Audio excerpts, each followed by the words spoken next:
Who are you and what is your role?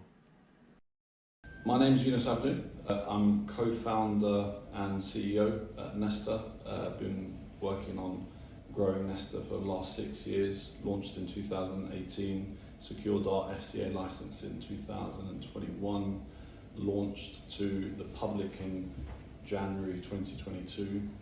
Since then, have grown the business, alhamdulillah, both to the retail population and also buyers of UK real estate to a position where we've now closed in excess of £70 million worth of transactions.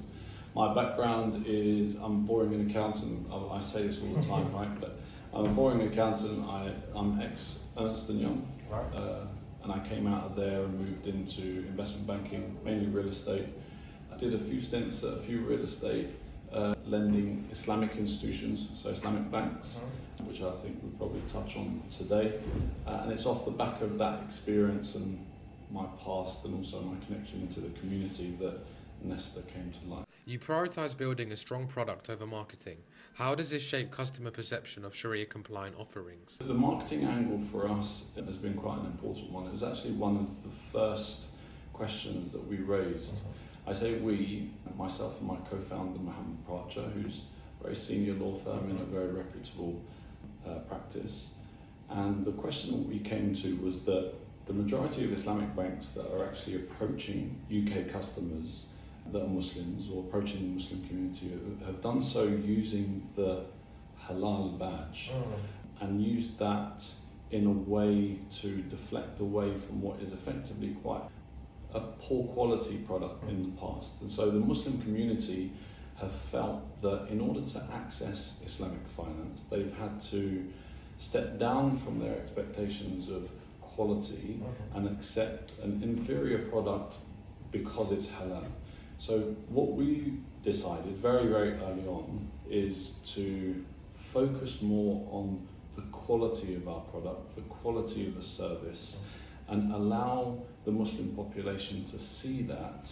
And the majority of people will identify with a bit of research the elements that are Sharia compliant and the Islamic principles that we adopt, not just in the product delivery, but also in the way we operate as a business.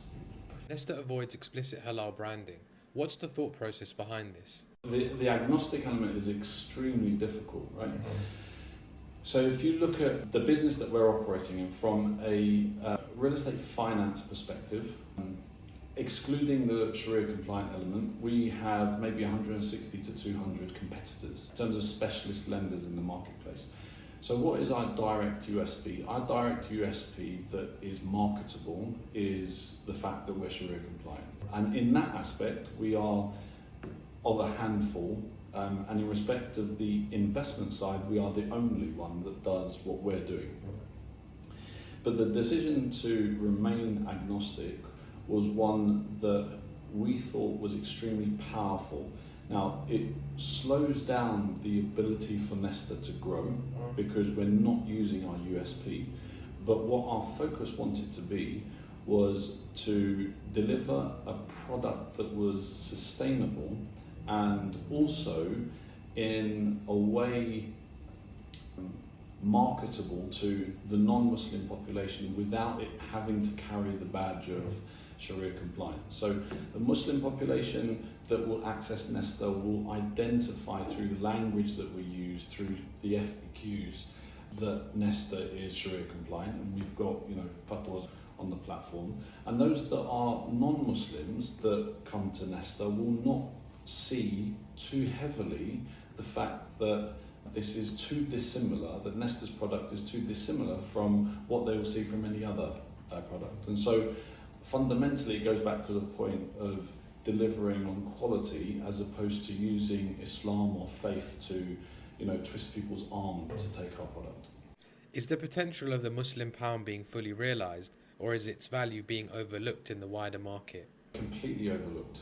There's a huge opportunity, and this kind of plays into your ethos and your vision of what you're trying to create. And that is that the Muslim population in the UK are severely underserviced, and there's a tremendous opportunity to really gather the wealth of the Muslim population and deploy it in a way that when that population becomes self-sufficient. We had that conversation beforehand in respect of a circular economy and creating the need for the Muslim population to satisfy the need of another Muslim and grow the closed economy in a way in that manner. Interestingly, I stood at a presentation once to SMEs, and I think there were maybe 70 or 80 people in the room, and I asked and they were all business owners, and I asked them how many people here own a business, and I'd say 80% of the people put their hands up, and then I asked how many of you focus on the Muslim population to deliver your product or service, or in identifying a supplier. So, and I think only 2 people had their hands up, right? And so the focus has been led by other communities, and it's extremely powerful. But we don't have that, unfortunately. And I know that's one of the visions that you have, inshallah, and I hope you all the success in achieving that. So, but that power is underutilized, and so there's a tremendous opportunity. Interestingly, we're having conversations now with non-Muslims and with institutions that look at what we've delivered to date, and then are completely compelled by the argument that the Muslim population is a tremendous opportunity. And so the non-Muslim institutions, the non-Muslim investors that we have on board, look at Nesta's delivery as an opportunity because we're delivering to such an unutilized market. And so there is a huge amount of demand that is sitting within that community that is untapped. How does Nesta bridge the gap for average consumers, and what role can Maya play in improving access? So 2 elements to that question. In terms of accessibility, absolutely right. Islamic banks have traditionally really focused on ultra-high net worth clients. We have entered that space to say, actually, we want to introduce an investment product where the minimum investment is £1,000, and alhamdulillah, that's going great. And then introduce a product on the other side of that coin and say there is a financing solution here for SMEs in the UK that need £100,000 up to £3, £4, £5 million, right? And that space is uncatered for. And so that element is where Nesta has introduced or identified an opportunity in the market, and we're continuing to grow that space. With regard to the second leg of your question, in terms of what can we do to improve that, education. And so everything that you're doing at the moment with the conversations that you're having with us and the others that are in the market that are accessing different elements of the Islamic finance sector and tapping into the Muslim community, but delivering and improving knowledge, because unfortunately I think there has been some bad taste in the past from Islamic institutions that maybe haven't delivered as good a quality product as they could have, and so that bad taste has lingered, and that's a lot of the work that we put in is in respect of unwinding some of that. For those unfamiliar with Islamic finance, how does Nesta work, and how does it differ from traditional Islamic banks? So, to explain how Nesta works, I think I'll just take an example of a product, right, or a financing. So typically we'll be approached by a broker, a real estate broker, or approached by a buyer directly, and they will say, for example, I'd like to acquire this building. At the moment it's a commercial building, and I'd like to convert it into 6 flats and sell the flats on once I've finished. The purchase price is £1 million. They will spend £500,000 doing the work, and they'll be able to sell it for £2.5 million at the end. So we look at that and we say, okay, there's £1 million acquisition, and we would look to fund 700,000 of that acquisition. and 300,000 has to be invested by them, and they will then need to invest the 250 or 500,000 to do the works. So when we come to providing terms, we will provide terms on the basis that our investors will look to invest the 700,000. Those terms will reflect some elements of security, so our investors are secured. Those terms will reflect a return profile and various other elements of due diligence. Now, due diligence looks like a deep dive into the asset, a deep dive into the people that are to do the work, a deep dive into the contracts with regards building and so on, and then identifying where the opportunity is to exit that arrangement. So how strongly are we comfortable of those flats at the end selling? So we'll do all that assessment, and then we'll present that assessment internally for sign off, and so once that gets signed off internally, it can then go on the platform for investors to then invest in. What an investor sees is an opportunity with pictures and an explanation of the risks, an explanation of the property location, what the strategy is, what the buyer's background is, and they will then be able to determine whether they choose to invest in it or not. That opportunity will have a rate of return attached to it, so that their investment delivers a 7, 8, 9% return, and that return gets paid on a monthly basis.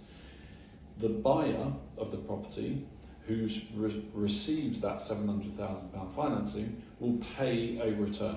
Now, Nesta makes its money from the difference between what the buyer pays and what the investor receives. And so there's typically a 20-25% skim of what a buyer pays and what an investor receives. So for example, a buyer may pay 10% and Nesta keeps 2% and pays out to investors 8%. And that's how we created it. As an FCA regulated firm, what challenges has Nesta faced aligning Sharia principles with UK regulation? The FCA was probably one of the most important elements of the business journey. We started it very, very early on. We were very lucky because we were brought into the FCA's innovation hub, which allowed us access to different areas of the FCA on the basis that we were the first Sharia compliant peer-to-peer financing model present itself to the FCA for authorization. We are still the only FCA authorized peer-to-peer financing model that funds real estate, and the journey with the FCA took about 18 months in total. It was probably one of the hardest things that I've ever had to do. It was very difficult to explain to the regulator what we were trying to achieve. The difficulties around the Islamic structures were very, very evident, and it's unfortunate because the regulator has already approved Islamic banks and their operations, but what they were struggling with us is that this is we're a new organisation that was tapping into something completely new. That the structures were known, but how those structures will be deployed to retail customers, for example, was something that they hadn't envisaged. And so it was very difficult and very stressful, but we got there in the end, and that power, or the power that gives an organisation to say that we are FCA regulated, and we've gone through all of the stringent tests of the FCA, and that we've created the robustness not only in our business but also in our processes, to ensure that when we do come out to investors and offer products, or we're dealing with buyers, that we do so in a way that they can rely on and trust, and that's extremely important. Does the commodity murabaha model have a place in the UK, and could it help introduce Islamic finance to a wider audience? So quite a leading question, because that's the model that we use, right? So the commodity murabaha model or structure is one that is challenged quite often. And when we first started Nesta, we launched to the FCA with an Ijara-based structure, but that was heavily pushed back. And so that for us was our first try with the FCA in terms of explaining how we would look to structure. And the pushback came because of various elements of quite complex HMRC legislation and regulatory requirements that meant that the Ijara structure just wouldn't be able to be deployed. We would need to make statutory changes to law in order for us even to get to the process of the FCA acknowledging that structure. So very, very difficult. So we then stepped back and identified that the commodity murabaha structure would be a simpler model to create the obligation between the buyer and the investor. Fundamentally, the niyyah of the transaction is that the investor is investing in a project and earning a return for that project, and it's documented through a commodity murabaha. Without the commodity murabaha, it would be extremely difficult to inject any element of Sharia compliant structuring in the UK at the moment, because it's the only structure that currently has the acceptance of regulatory requirements and so on.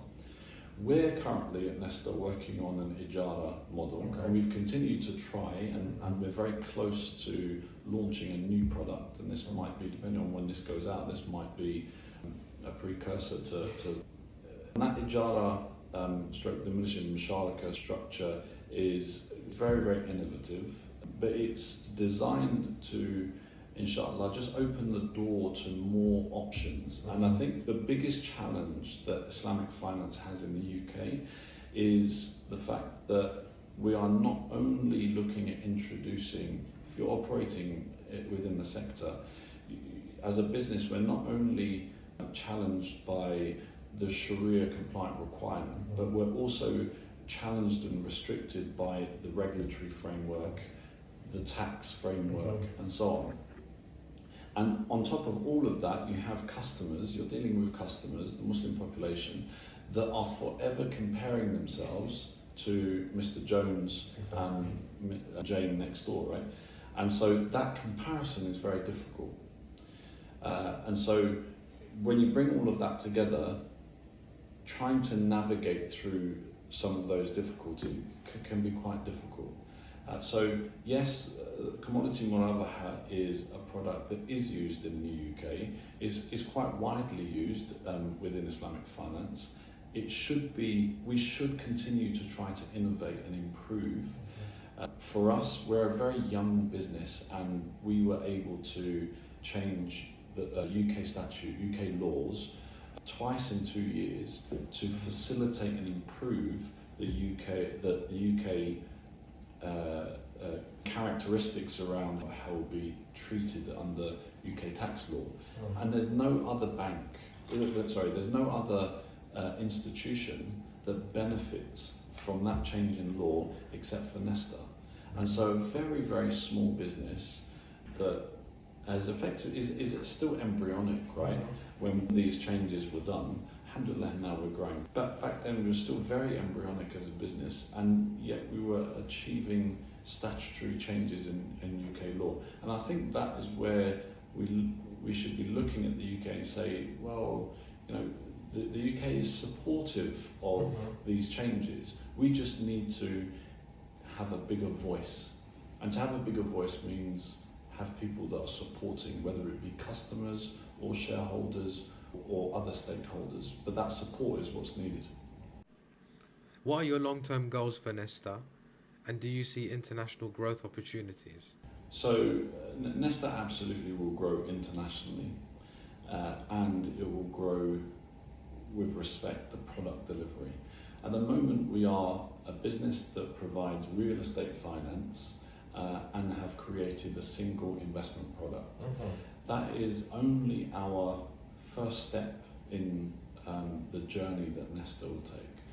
We will look to grow through to other jurisdictions, whether it be the likes of Saudi Arabia, for example, and tapping into the GCC market. The Saudi has a huge, very active technological young population, and that's a great opportunity. The US is an untapped market, notwithstanding what's happened over the last few days, but a huge opportunity for a Muslim or a Sharia compliant product to be launched. And for us, because of the framework and the technology that we've created around Nesta, we can pick it up and effectively drop it anywhere. But for some changes in translation, for example, where we'd be ready to go within a matter of weeks. So that growth is coming, that will definitely be there. But we also want to see if we can expand the product range. So I mentioned us looking at expanding into an Ijala-based product. But there are other opportunities and also other asset classes. Our focus is real estate because I've done real estate for 20 years. The team have a lot of real estate experience, and I don't feel that investments should ever be sold without having a strong team that understand what they're selling. And so if we were to expand into other asset classes, we would bring in that expertise and then look to push again. And I think that's still an opportunity. So, where are the opportunities within Islamic finance, and where are they underserviced? Business loans. A lot of the Muslim population own businesses. There's a very limited access to business loans. Trade finance. A lot of the Muslim population are involved in the movement of commodities. Trade finance is a huge opportunity. And so there are other asset classes that we can look into to try and support. So that's where we see the opportunity. What advice do you have for aspiring entrepreneurs in Islamic finance, and what key lessons have you learned in this niche market? I would say that Islamic finance and the sector still has a tremendous amount of opportunities, and it's underserviced and would very welcome growth from young entrepreneurs. Entrepreneurship is not an easy journey, and I think that individuals that are looking to embark on that journey do so carefully and with a very clear vision. And as with yourself, right, and I asked this question before we started in respect of the work that you're doing, if you do not have passion for what you're trying to achieve, and that passion being a part of your core principles as an individual, you will not perform as an entrepreneur. And the reason for that is that there are so many stumbling blocks that you will be hit with and challenges. And frankly, if the only reason that you're looking to become an entrepreneur is because you want to make money, I suggest you stay in a 9 to 5. Because the fall is much harder when you're on your own and you're an entrepreneur and things don't go right, and then you give up and then you collapse. That feeling is only overcome through grit and passion and drive, and so you just never let yourself. And so we've had many stumbles on this 6-year journey. I have stumbles every day, to be honest. I probably had about 5 or 6 today, but you don't stop, right? And you don't allow it to impact you. And the reason is because, yesterday evening I was at the dinner and met someone that works very closely with us. I won't expose them. A very senior individual, and I shook his hand and said, "Thank you for all your efforts." And his response was, "You give me purpose." And I said, "I don't know what you mean." He said, and his response was, "All the work I do is transactional, and the purpose is to make money, or the involvement is the person needs to make money." And he said, "All the work that we do for you comes with the added benefit, if you like, that it has real social impact. There's a reason for this beyond making money, and the Muslim community is genuinely benefiting from this product. And so that's extremely powerful, and that's part of our vision.